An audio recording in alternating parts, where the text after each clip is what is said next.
নিরাপদ গণতান্ত্রিক বাংলাদেশ বিনির্মাণে আগামী নির্বাচন অত্যন্ত গুরুত্বপূর্ণ বলে মন্তব্য করেছেন বিএনপি চেয়ারম্যান তারেক রহমান। গণতন্ত্র প্রতিষ্ঠিত না হলে দেশের শোকের মিছিল চলতে থাকবে বলেও জানান তিনি। সকালে রাজধানীর কৃষিবিদ ইনস্টিটিউটে জুলাই গণ অভ্যুত্থানে শহীদ ও আহতদের পরিবারের সঙ্গে মতবিনিময়কালে তারেক রহমান জানান, জনগণের ভোটে বিএনপি ক্ষমতায় গেলে মুক্তিযুদ্ধ মন্ত্রণালয়ের জুলাই যোদ্ধাদের জন্য আলাদা বিভাগ গঠন করা হবে। আরও জানাচ্ছেন হুমায়ুন কবির।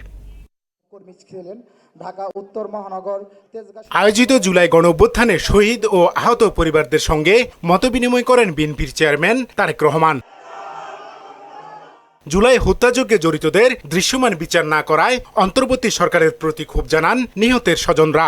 আমার হাজবেন্ড নামাজ পড়ে বের হওয়ার সময় আসছে, তখন ওকে থানার সামনে গুলি করা হয়েছে। আমাদের মনের যে দুঃখ, যে আগুন, যে জ্বালা কেউ বুঝবে না, আপনি স্যার বুঝতে পারবেন। যেই আশা নিয়ে ইন্টারিম সরকারকে গঠন করেছিলাম, আজকে সেই আশা আমাদের পূরণ হয়নি। একমাত্র উপার্জনক্ষম ব্যক্তিকে হারায়ে তারা একবারে পথে বসে গেছে, তাদেরকে যেন সবার আগে গুরুত্বটা দেওয়া হয়। আহত নিহত এই বিচার জনাব তারেক রহমান ছাড়া কেউ করতে পারবো না। এই সময় শহীদদের পূর্ণাঙ্গ গেজেট প্রকাশের দাবিও জানান তারা।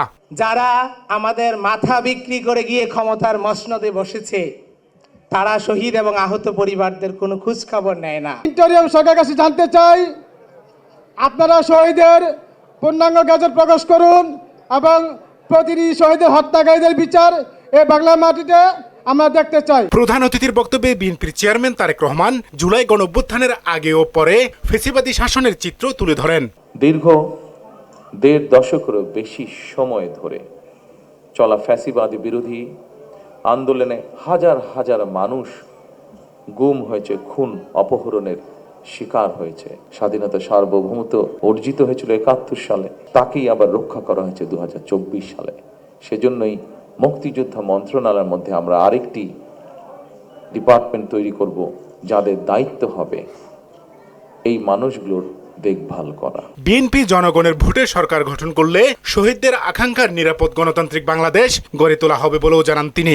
ফ্যাসিবাদের রক্তচক্ষু উপেক্ষা করে গণ অভ্যুত্থানে যারা শহীদ হয়েছেন, যারা হতাহত হয়েছেন, তাদের উদ্দেশ্য কি ছিল?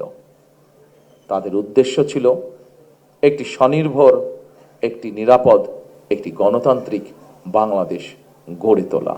জনগণের রায় বিএনপি রাষ্ট্র পরিচালনার দায়িত্বে পেলে অবশ্যই পর্যায়ক্রমিকভাবে আমরা আমাদের সেই দায়িত্ব, সেই অঙ্গীকার, সেই প্রতিশ্রুতি আপনাদের সামনে এবং দেশের মানুষের সামনে ইনশাল্লাহ পূরণ করব।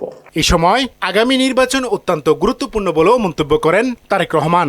একটি নিরাপদ গণতান্ত্রিক বাংলাদেশ প্রতিষ্ঠার জন্য আগামী জাতীয় নির্বাচন অত্যন্ত অত্যন্ত এবং অত্যন্ত গুরুত্বপূর্ণ।